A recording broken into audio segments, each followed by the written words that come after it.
Are you struggling with overwhelm at work? Do you wish you could be more productive? I know that many of my coaching clients are feeling the pressure. Back in 2019, as part of my Self-Leadership Success Summit, I interviewed Sally Foley-Lewis, author of The Productive Leader. In this video of that interview, you will learn about 3 types of productivity: how to leverage yourself, how to self-care and prioritize, and how to communicate with your boss. Enjoy this video and take lots of notes. So you said you love self-leadership. I'm always interested. What is your definition of self-leadership? I think it's very similar to yours, actually, and I love your model because to me that encapsulates what I think self-leadership is. It's that awareness, it's that emotional intelligence or self-regulation, and it's that understanding that this is a journey as opposed to a single event in a life. And the more that we continue to learn about ourselves, the more we expand our thinking and challenge ourselves, the better our self-leadership is going to be. Okay, very good. Bit of self-challenge in there. So how have you challenged yourself in your illustrious career? Well, you're looking at a sexy young lady who got a limited achievement in English. And so English was never, actually school was never my place for the classroom. It was always there for sport. And English was always a challenge for me, even though it's my first language. And I think my biggest challenge to date has been able to write 3 books. Well, that's pretty good. So Yeah. You had a teacher who didn't think you were going to achieve in English, and you've proved them wrong. Yeah, and I think probably the cherry on top of that was having Tracy endorse The Productive Leader. So to me, that's a massive boost to my own sense of ability. And, you know, when you work hard, you achieve things. Well, for those of us who are in the speaking or leadership space, Tracy, of course, is an absolute hero. I interviewed him here in Singapore. And that video is actually on the opening for the summit. So that's awesome. I mean, and he is all about self-leadership. You know, you set a goal, you set a plan. So tell us a bit about what makes a leader productive. I believe that there are some sort of 3 key areas in which someone can look at their productivity in order to help them be a more productive leader. And so they come into your personal productivity. So your habits, your procrastinators and things like that, and how you waste time and, you know, for yourself. And they're the time wasters that you can completely control and very closely aligned to habits. The second area is your professional productivity. And that's how you do your work and your work processes and systems, and are you doing the right work at the right time, getting the right outcome? And then the third area is your people productivity. So how are you leading and managing and working with your team and the relationships that you have with people in order to get the best returns? So that's how I put that together. That's good. In terms of the people leadership, is that kind of the leverage piece, how you leverage your productivity, or do you not like that as a concept? I do like that as a concept, but I actually, in my head, I see that being leverage is at all 3 areas. You know, when it comes to your people productivity, you're absolutely leveraging the skills of the people around you. You're playing to their strengths, and when the relationships are strong and there's trust and there's mutual respect, then that's the leveraging. At personal productivity, it's that self-awareness, which comes back to self-leadership. You know, what am I doing that's getting in my own way of achieving what I want to achieve? And understanding that and then finding a system to fix it, that's your leverage there. So I see it across all 3 areas, actually. I think it's a great phrase to leverage. What was it? Archimedes said, you know, give me a lever long enough and a place to stand and I can move the world. So let's start with the personal productivity piece, because as you say, that's the self-awareness moving into what we would call in self-leadership, self-regulation or emotional intelligence is how am I the best, you know, the most efficient and effective version of myself? Where do you start with that? I mean, everybody wants to get, you know, 28 hours out of a 24-hour day at least, correct? I think so too. Yeah. Sorry? I totally agree. Everyone wants more time, and that's not quite the issue. No, it isn't. Well, let's pick up on that. It's not time, because you can't do anything with time. Like, the whole concept of time management is a misnomer, isn't it? Because you can't manage time. It just happens. You can Yeah, and only... I love oh, sorry, I interrupted you. No, let's go. I love Dennis Wheatley's, or Waitley, if that's how you pronounce his name. Right. His quote where he talks about being time is a great equal opportunity employer, because rich people can't buy more of it. Scientists can't invent more hours. You know, no matter who you are or where you are in this world, you have 24 hours a day to deal and spend as you wish. The only blessing is you get another tomorrow. So if we're going to squeeze more moments out of our minutes, how are we going to do that? Well, I don't know if you can actually see it, but I actually have an oxygen mask on my wall. Yep. And that is one of the first places I want people to start, is looking at what they are doing. Self-care. You know, if you've been on a plane, and very few people haven't these days, but you've been on the plane, the safety message is always put your own oxygen mask on first. And now, so now I often joke and say that way you get time to choose which is your favorite children and things like that. However, it is really about you being in the best state you can be in order to be of the best service that you can be.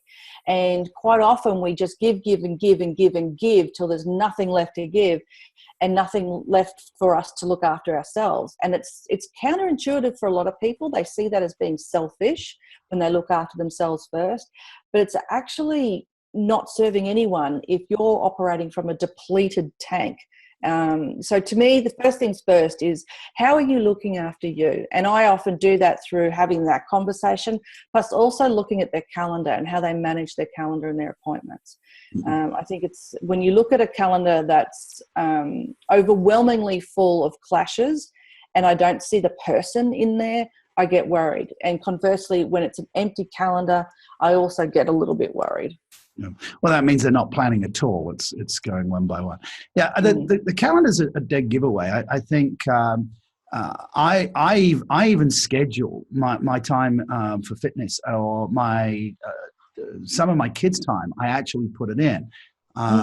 So you know, I currently have my son in boxing lessons. That goes in my work calendar, right? Yeah. I don't have a separate work and home calendar. I have the one calendar, and I've color coded it. For those people who are in an office, you know, I say to them, you know, you might have to come up with an invisible client, you know, Mr. Black, and you have a schedule for Mr. Black, which means you go to the coffee shop and with an empty notebook and think about things that's worth doing. Is that something you recommend? Oh, absolutely. And I usually look at it as being looking at the person's role. So if someone's in a leadership role, they're actually paid to think. Yet if you look at most workplaces, we don't actually have a lot of cultures in organizations that are accepting of someone just sitting there and thinking, because when you sit and think, you look like you're doing nothing. And so it's really kind of a conflict going on. And I totally agree with you that when a calendar is blocked out and it says private, or it says Mr. Black, or it says anything you want it to say, it's accounted for time. It's appointment, and you're actually then doing what you're paid to do. If you're in a role that requires you to think strategically, then you need to be putting that in your role. And so that's a work example, but also color coding is a really great one for making sure that you are, when you're a visual person and you love that different type of dynamic, when you look at a calendar, when you look at those colors, it should fill you up and excite you. And that, I think, is a really important piece as well. And I'm like you, I actually schedule in, meditation, yoga, going for walks, playing with the dogs. Date night is even scheduled. So, oh yes, yeah, I do that one too, because if I don't, a couple of weeks can go by, and then there's a price to pay for that. Yes, definitely. Okay, yeah. Super. All right, so that's the first. Now, talking before we pressed record on this, you tend to spend a lot of your time with middle management, right? That's right. And when I ever work with, so I tend to work a lot with senior leaders. Whenever I work with middle managers, they always complain that they're the meat in the sandwich. The stuff's coming down from the top, and they've got resistance coming up from the middle. And I always think it's the toughest place in an organization to be is the middle manager.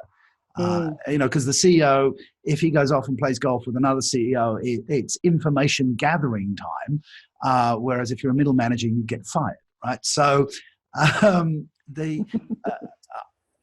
in terms of managing that time, I guess I'm going to sort of Stephen Covey's quadrant 3, which is, is important to other people, and they're trying to make it urgent for you when it's not necessarily you're in control of your own time. What's your advice to the middle manager that's being squeezed around 100 different priorities? Yeah, I've actually just written a post recently around managing multiple number one priorities. And it's first and foremost, if you don't like that environment, if you feel as though it's depleting you and not energizing you, then we need to actually have a really serious conversation about if you're in the right job. I've actually coached some managers back into their area of expertise. So they've moved from technical specialist into people manager, and they hate it. And it's not where they wanted to be. They've answered a calling of a perception of success or more money or what they think they should be doing. And so I've even had a wife ring me a year after I coached her husband, say, "You've saved our marriage because my husband's back doing what he loves. And at the end of the day, we're drinking one bottle of wine less, having one less takeout per week, really, when it comes to the finances." So that's the first thing when it comes to helping managers in the middle with that squish. But when you're in there and you have multiple priorities, communication and planning and being okay with reprioritizing is really important. And if you're not clear on something, then you need to be able to have that confidence to speak up and ask, which is the top priority for me right now? If you want me to do this, what do you want to have happen with these? Just where do they fit in that list? And also asking questions like, what happens to this once I've completed this work? Very good. Because that way you're asking that strategic, more strategic level question, and you're getting a little bit more context, and it would help you then as the middle manager to understand the actual importance, not just the urgency. So when you are in a position to be able to delegate parts of it, you can actually feed that down the line. And I think that's a big thing. People stop asking questions because they think it'll make them look stupid. And it's actually counterintuitive. If you're sitting there floundering and delaying and not getting on with it, and then you take an initiative that might actually be, not exactly well thought out, it backfires for everyone. So the confidence to speak up is massively important. And that's key to self-leadership. And I think the important thing is for anybody who is a people manager is to give others that permission to speak up. I've had the same PA for 10 years. And when she first started to work for me, I obviously as a speaker, traveling, I'd get into the office, I'd been away, and then I had 100 priorities. I said, I need you to do this, this, this, and this. And I'd see her face. And I said, what's the problem? She said, well, I think you're T&G. I said, what's T&G? She said, you're tired and grumpy. And I said, wow, okay, kudos to you for calling it. I said, well, what's the issue? She said, well, you just gave me 20 things to do. I don't know which one is the most important. And I had this, oh my God, I'm supposed to be the leadership expert. And here I had made this terrible error. And I said, look, what I give you permission from this day forward, I hereby certify that you can ask me which one is the most important, and then do that one and then the next one. And she said, thank you, boss. And she's always done that ever since. And realizing, of course, I live in an Asian culture. For her to do that is very, very powerful. And she just, I'll give her 10 things and she goes, which one's the most important? And I have to then take that responsibility as the delegator back. And it works really well. So she's got a voice. And as I say, as an Asian female in an Asian context, nobody else has got an excuse, have they? Ask your boss. And I think also with that, the insight for you and for your Azamar, so that you are actually able to learn more about each other. And I think that's a really key savvy thing to do, is if you're in middle management, then spend some time sort of observing the senior leader that you deal with the most. How is it they operate? Do they think out loud? And so you're sort of looking at words in the sky and trying to work out what's their actual idea or decision here? Or do they think internally and you feel like, could you just tell me something? Try and understand your senior leader, because that way, when you've got someone who walks into a room and just dumps 20 things on your plate, you can then go, right, they're just basically getting it out of their head. They're kind of offloading at the moment. That's great. I'll just capture it all down. And then when the T and G calms down, you can then say, now, this is a great list. Which is first? And it's not a negative thing. It's great. We've got it all. Now let's prioritize it. It's just the next step. Fantastic. Keep using this word communication. And I love the etymology of the word communication. It comes from communio, meaning to share. All right. So when we share our strengths and our weaknesses, and we realize that we're both parts of the same machine, then and I think that's where the success comes in. Absolutely. And depending on the size of the organization, so from an entrepreneur's perspective, absolutely the outsourcing and delegation, but that has to happen with communication. And inside a big organization, one of the things I think has been going around in my mind for a few years now is ramping up the level of communication, but at the same time, just checking where your expectations are. Because when the bigger the organisation gets, the more imperfect it's going to be.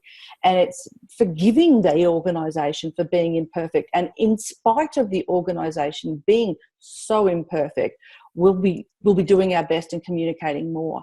And I think when people get that, they have a big energy shift, which means they are, not wasting as much energy on expecting an organisation to deliver something that just never will. So I've left this to the end. I've asked you to define self-leadership. I've asked you to define success, but you are, the guru of productivity. So how do you know something's productive? What's the definition of productive? I thought we should have probably covered that at the beginning, but let's put a lid on this by saying, how do we know we've been productive? I think the definition of productivity is that you've achieved the outcome that you set out to achieve without overusing the resources that you set forth with that. It's not time management, it's task and it's focus management, and it's about achieving the goal that you had set in place. And there's a great word that I use, because I think when it comes to productivity, it's not just counting widgets and a balance or a balance sheet. I think that comes into it, but there's more. There can be more to it. And there's a great word that I love, and it's called exhaustilerated. And so, yeah, I make up words all the time. So it's exhausted and exhilarated. And what I think productivity comes down to is when you get to the end of your day, or you get to the end of your quarter, and you've got this beautiful blend of knowing you've worked hard and you're really excited about it. It's that exhaustilerated kind of concept. And knowing that you can look back on your week and say, I set out to achieve X and I got it. That's great. I'm going to borrow that. I put up a post. It was last week. I got to Friday, and my post was, when you fall into bed knowing you gave it 150%. And I think that's your exhaustibility. I knew it had been a big week, and I knew, of course, all the smart Alex said, 150% is not a mathematical number, but I don't care. I know what 150% feels like, right? It's all in context, isn't it? I mean, and it's contextual, because when we calibrate with staff and we say to them, or with our coaching clients, and one of the great questions I say to them is, am I pushing too hard? Are my questions, going against the grain a little bit? And they say, oh, I'm not too sure. I said, you calibrate, don't you? You say, well, at a score of 10, where are we sitting here? Yeah. And so if they say 5, I go, right, I can go harder. Now, who determines 5? Yeah, calibration. It's just been so much fun to interview you, Sally Foley-Lewis, and we're going to put up the link for the Productive Leader for the people watching this. Really appreciate your input. Some great takeaways from there. Thank you very much. This has been for me at least, a very productive time. Thanks, Andrew. It's been an awesome session, and this whole summit is just phenomenal. So thank you. Thank you. Hi, did you learn something new or get reminded how to be more effective in life and business?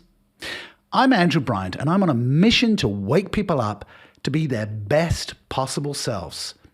So, subscribe to this channel for the latest updates and click the link in the description for online resources and how to connect with me. So, see you in the next video.